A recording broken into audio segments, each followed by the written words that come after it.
কখনো ভেবেছেন আমাদের দেশ ঠিক কোন পথে এগোচ্ছে?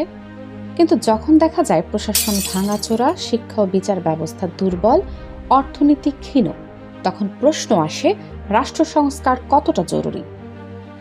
দ্য ওপেন ইনসাইটের আজকের প্রতিবেদনে আমরা দেখব কেন, কখন এবং কিভাবে বাংলাদেশকে সংস্কারের পথে এগিয়ে নেওয়া যেতে পারে, আর এই প্রক্রিয়ায় কতটা গুরুত্বপূর্ণ ভূমিকা রেখেছে ছাত্র সমাজ, নাগরিক এবং অন্তর্বর্তী সরকার। সংস্কারের অর্থ শুধু ভালো করা নয়, বরং ভাঙাচোরা ব্যবস্থাকে ঠিক করা। গত বছরে যা ঘটেছে তা অনেকের কল্পনার বাইরে।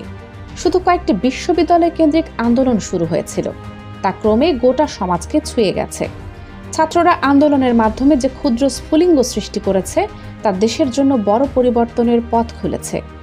অন্তর্বর্তী সরকার এসেছে এই আন্দোলনের মূলধন হিসেবে। ডক্টর মোহাম্মদ ইউনূস প্রধান উপদেষ্টার দায়িত্ব নিয়েছেন। সংবিধানের আলোকে তিনি শপথ নিয়েছেন এবং রাষ্ট্রের ভাঙাচোরা প্রশাসন ও অন্যান্য প্রতিষ্ঠান সংস্কারের পথে আনার কাজ শুরু করেছেন।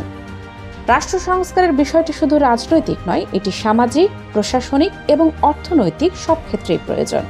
যেখানে দুর্নীতি, লুটপাট, আইন শৃঙ্খলার অভাব এবং ক্ষমতার এককেন্দ্রিকীকরণ দেখা যাচ্ছে, সেখানে সংস্কার জরুরি।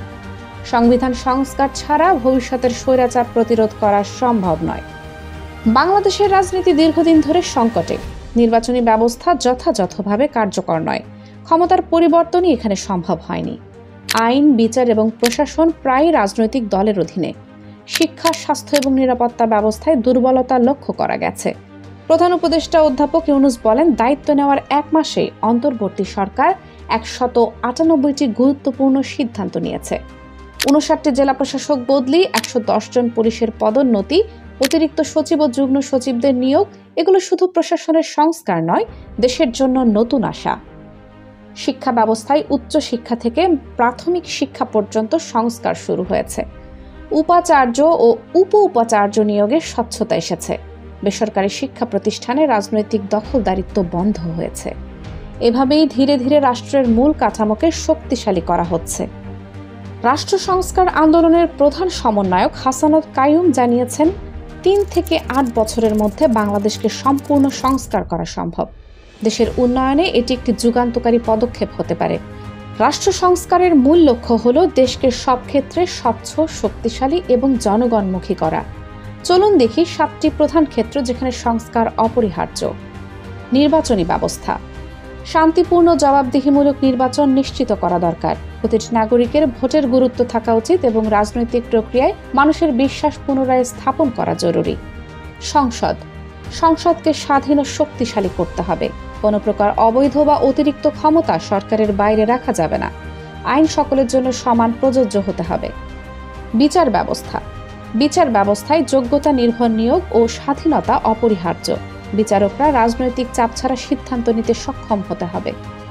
স্থানীয় সরকার জনগণের কাছে আরও কাছে হতে হবে। সঠিক দায়িত্ব এবং ক্ষমতা নিয়ে তারা জনগণের দৈনন্দিন সমস্যা সমাধানে কার্যকর হতে পারবে। অর্থনীতি। দেশের বাজেট সুষ্ঠুভাবে ব্যবহার করা এবং লুটপাট প্রতিরোধ করা অত্যন্ত গুরুত্বপূর্ণ। অর্থনৈতিক স্বচ্ছতা এবং দায়িত্বশীলতা দেশের উন্নয়নের মূল চাবিকাঠি। মৌলিক অধিকার।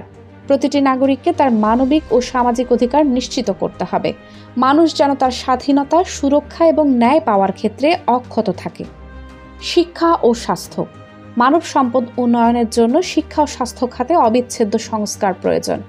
মানসম্মত শিক্ষা ও স্বাস্থ্যসেবা দেশের ভবিষ্যতের জন্য অত্যন্ত গুরুত্বপূর্ণ। এই 7টি ক্ষেত্রে সংস্কার সম্পন্ন হলে পুরো রাষ্ট্রকে স্বাভাবিক ও স্থিতিশীল করা সম্ভব। এছাড়া দেশের ছাত্র সমাজ, নাগরিক সমাজ এবং রাজনৈতিক দলগুলোর সহযোগিতা অপরিহার্য। অন্তর্বর্তী সরকার লুটপাট ও দুর্নীতি বন্ধে পদক্ষেপ নিয়েছে। বিগত সরকারের কোটি কোটি টাকার প্রকল্পের হিসাব নিরীক্ষা শুরু হয়েছে। বিভিন্ন ব্যাংকের পরিচালনা পুনর্গঠন ও অর্থনৈতিক শৃঙ্খলা ফিরিয়ে আনা হচ্ছে।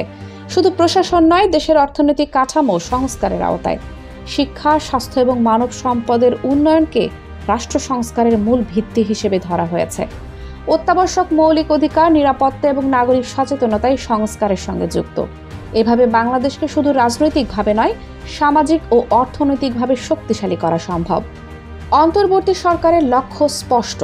ভবিষ্যতে দেশে যেন আর কোনো স্বৈরাচারী শাসনের স্থান না থাকে। দেশের সকল গুরুত্বপূর্ণ কমিশন গঠন করা হয়েছে। নির্বাচন ব্যবস্থা, পুলিশ প্রশাসন, বিচার বিভাগ, দুর্নীতি দমন, জনপ্রশাসন, সংবিধান, এই 6টি খাতে সংস্কার কার্যক্রম শুরু হয়েছে। ডক্টর মোহাম্মদ ইউনূস বলেছেন, আমাদের কাজ বড় কঠিন, কিন্তু ব্যর্থ হওয়ার কোনো অবকাশ নেই। আমাদের সফল হতেই হবে। আমাদের দায়িত্বও কম নয়। নাগরিক হিসেবে, ছাত্র হিসেবে, ভোটার হিসেবে আমাদের সচেতন থাকতে হবে। রাষ্ট্র সংস্কারের পথে এগোনোর জন্য সকলে মিলে কাজ করতে হবে, কারণ একটি শক্তিশালী, স্বচ্ছ এবং মানবিক রাষ্ট্র গঠনের দায় শুধু সরকারের নয়, আমাদের সবার। দেশ সংস্কারের প্রয়োজন অতি জরুরি। প্রতিটি নাগরিক, যুবক ও ছাত্রের অংশগ্রহণ ছাড়া এটি অসম্ভব। এই রাষ্ট্রকে শোধরাতে হলে এখনই সময়।